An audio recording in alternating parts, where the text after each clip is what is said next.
Trump also was down visiting the border at the exact same time, and he was hanging out with Greg. Who? Professor X. Hold on.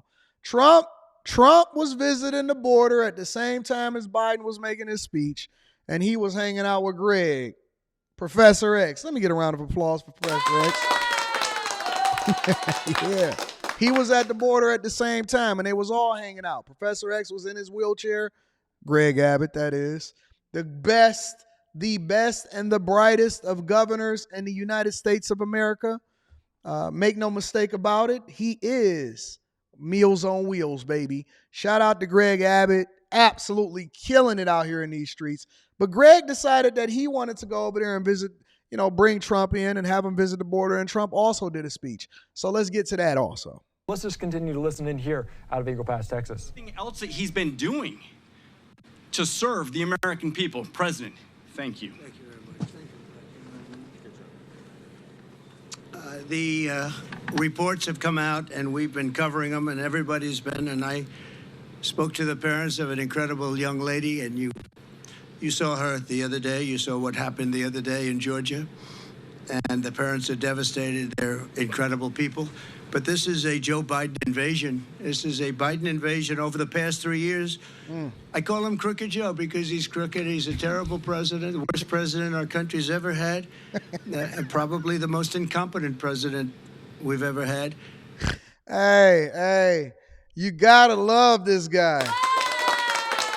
Because he not sitting here and throwing, he not doing the silent jabs. He just gonna call it like it is. He said, listen, I call him Crooked Joe.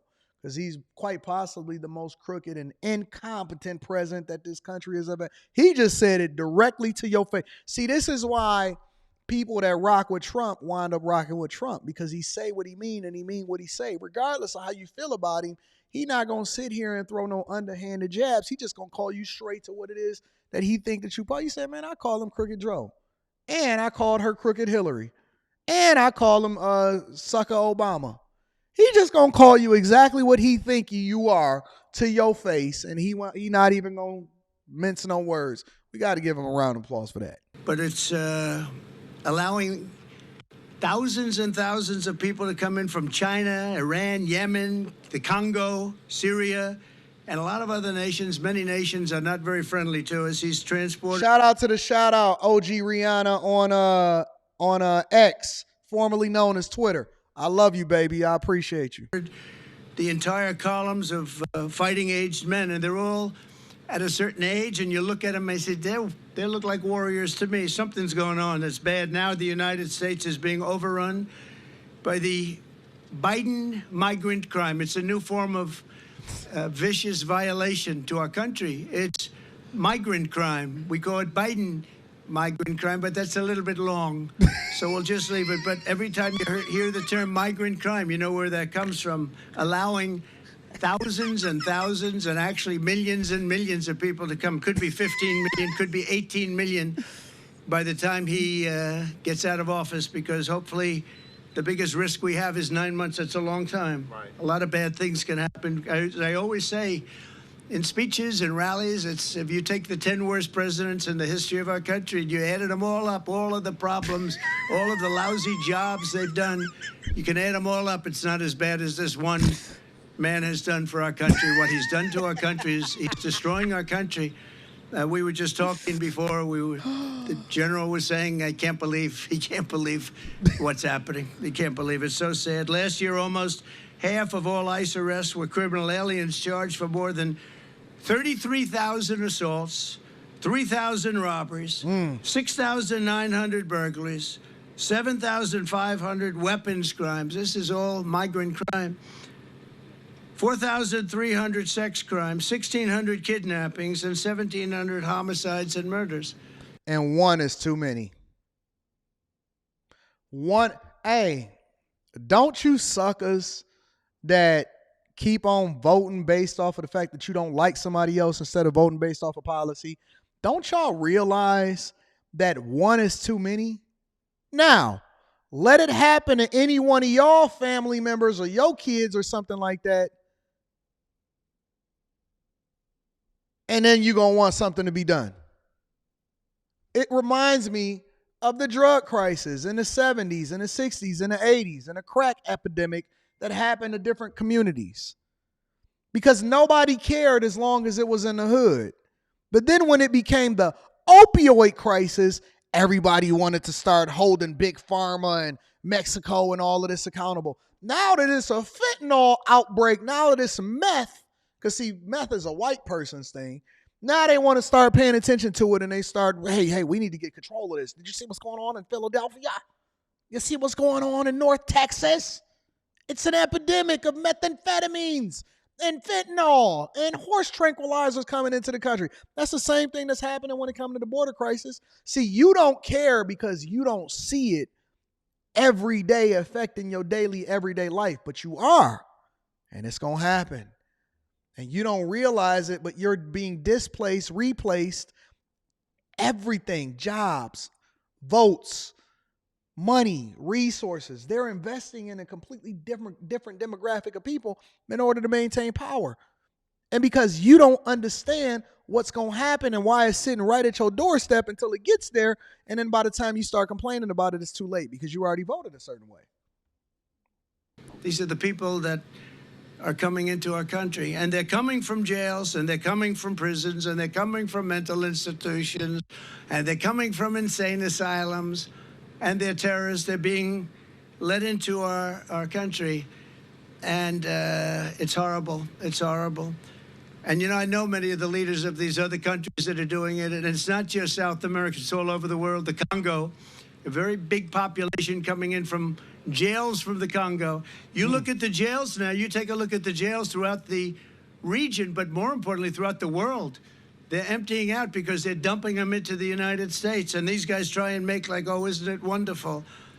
They don't have a clue. I think they're looking for votes. They're looking for something. Nobody's really been able to tell me how anybody could want it. You know, you're always in business. You always want to understand the other side.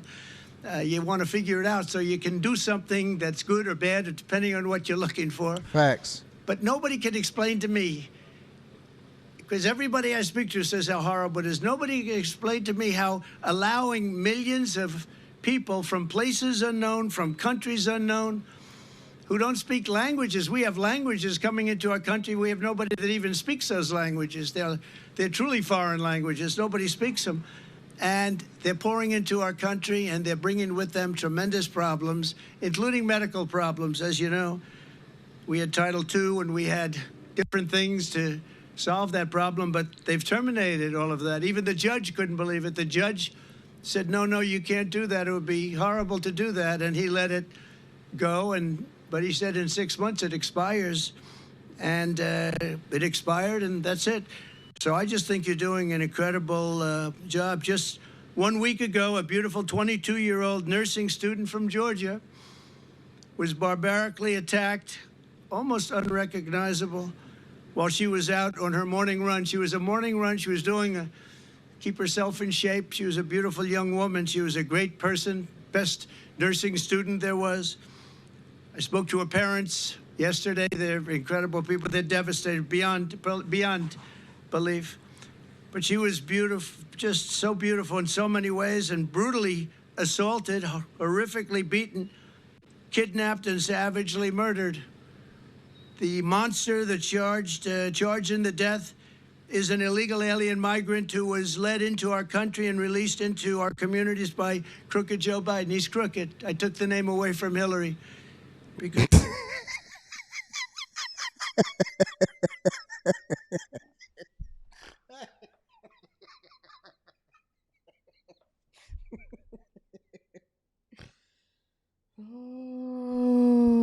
but that's a fact, though. I just reported on that. What was that? Yesterday, the day before yesterday, about the Laura Holland. I just literally reported on it. Was savagely beaten, brutally murdered, and dragged while she was on her morning jog, and she was a nursing student. And do y'all know that they asked Joe Biden about that, and he wouldn't even reply? He wouldn't even acknowledge her. He wouldn't even say her name. Oh, y'all don't want her to say her name. Y'all only want to apply that for Sandra Bland. Say her name, Sandra Bland. Say her name, Sandra Bland. Not for Laura Holland, because she's not black. And we don't have a Black Lives Matters organization to be able to back her up. Say her name. Say her name. Say his name. I had all of these white people marching with y'all every day, and it was marching y'all right to the slaughter to support an organization that was a Marxist organization and was taking all of y'all money in order to go and hang out and buy master properties over in California. Is it Lake and Riley? Lake and Riley? Shout out to Lake and Riley. Shout out to Lake and Riley and her family. Say her name. She's no longer relevant, I guess. She was terrible, but what he is doing is just unbelievable. Joe Biden will never say Lake and Riley's name. Wow. But we will say it, and we will remember it. We're not going to forget her. It's been just a horrible story that we've had to live with for the last few days. It's hard to believe. And her parents are just, they can never be the same. Great people. Just 4 days ago, an illegal alien in Louisiana was arrested for brutally raping a 14-year-old girl while holding a knife to her throat.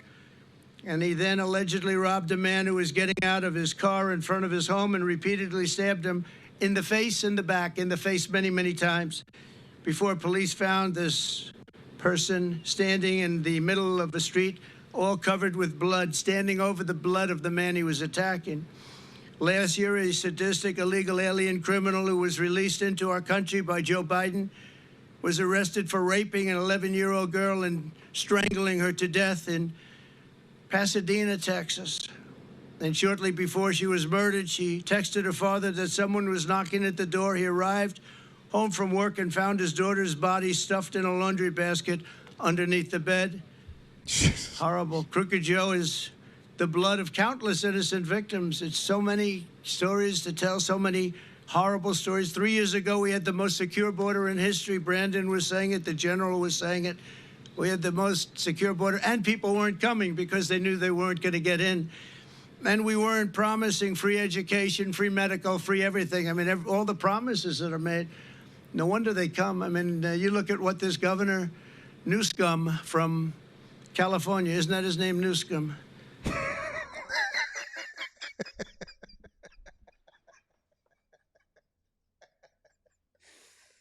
Oh, this guy is, he's a legend.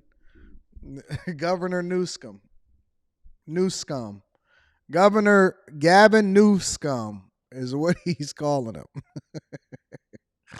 But that is, no parent should have to deal with or be subjected to the things that her parents have to be subjected to because of the fact that we just refuse to secure our borders.